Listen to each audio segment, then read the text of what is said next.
Na janta, tração normal no elevador, tração normal na pia, na tapete, tração normal à noite, tração normal de madrugada, tem tração normal.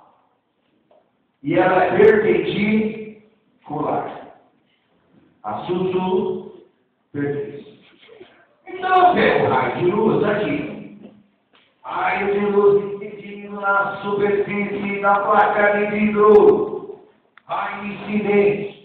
Ângulo de incidência. E eu sei que a luz deveria seguir esse caminho. Veja. A luz deveria seguir esse caminho. Muitos caminhos nesse caminho, hein? Esse é o caminho que a luz deveria seguir. Veja. Esse é o caminho que a luz deveria seguir. Esse é o caminho que a luz deveria seguir. Esse é o caminho que a luz deveria. Esse é o caminho que a luz deveria. A luz deveria seguir esse caminho. Mas não serve. Certo? Então vai. Se a luz passa para o vidro, ou acrílico, ou cristal, o vidro é mais transparente ou menos transparente do que o ar? Menos transparente, mais refletente. Aproxima ou afasta da normal? Aproxima.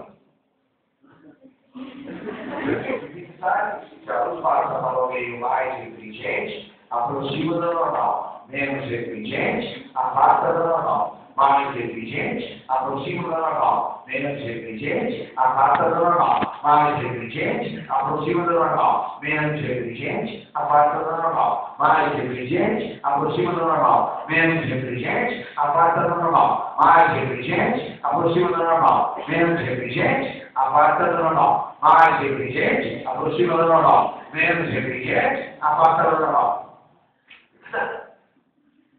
Passou? Eu repito. Mais refletente, aproxima da normal. Menos refletente, afasta da normal. Então você veja aqui. Se não passa para o vidro, o vidro é menos transparente do que o ar. Menos transparente, mais refletente, aproxima da normal.